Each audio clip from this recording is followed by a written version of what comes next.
Hello everyone, this is TJ with Thread and Toy and welcome back to the channel. In this slow stitch session, we will be discussing domestic sewing machine settings for quilting, binding, and paper piecing. I am just going to show you my go-to settings for all three of these things. Think of these as a starting point, not strict rules. Before we talk about specific settings, let's talk about needle choice. The needle is a small detail, but it has a big impact on stitch quality. For quilting, I mainly use regular needles and Microtex needles. So let's get into the difference of regular and Microtex needles. A regular or universal needle has a slightly rounded tip.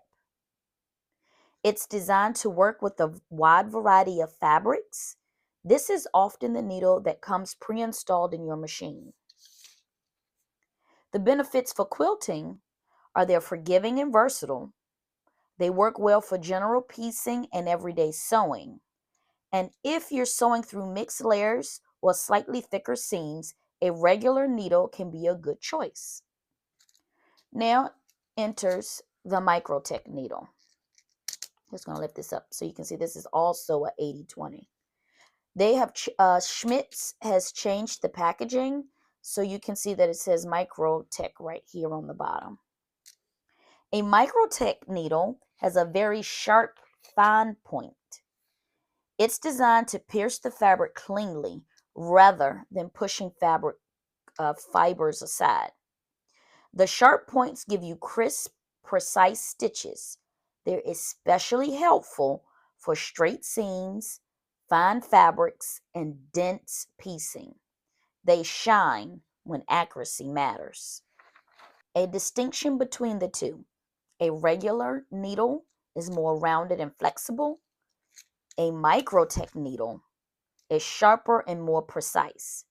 Regular needles are good for general use, and Microtex needles are great when you want clean lines and minimal fabric distortion. The reason I prefer Microtex needles is because quilting often involves many seams and layers.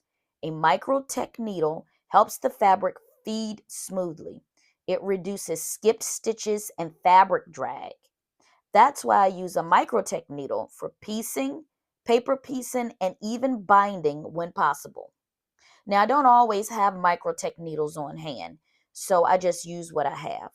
Regular needles still have their place. They're useful for thicker fabrics, batiks, or when seams are bulky. If your fabric feels resistant or you're sewing through multiple layers, a regular needle can be more forgiving. Again, there's no single right needle for every quilt.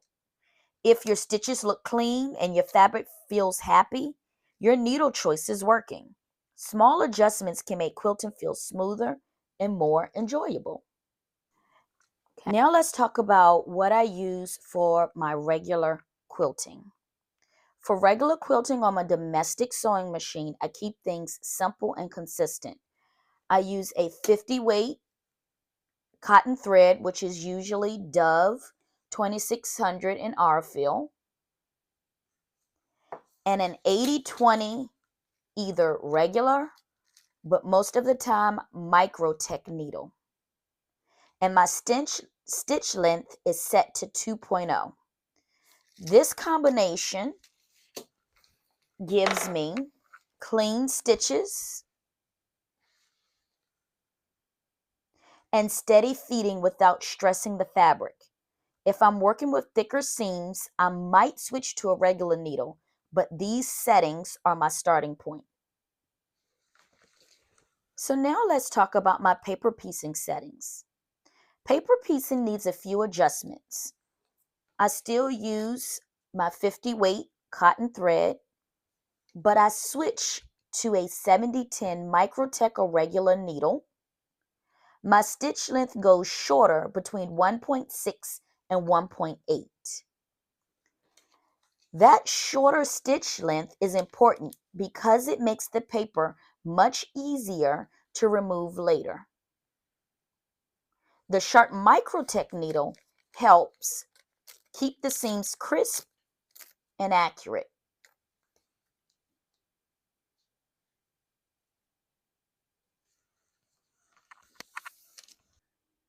For binding, I use different settings. Binding Day has its own setup. I still use a 50 weight cotton thread, either in a color that matches the binding or blends with the binding. And I use a 90-14 needle, a regular or Microtex needle if I have one. My stitch length is longer here, around 2.6 to 2.7. I'll also switch to a walking foot and sew my binding from back to front. That helps manage the layers and keeps everything feeding evenly, the walking foot. So you can see here that my stitch length is longer on my binding. And again, I sew from back to front.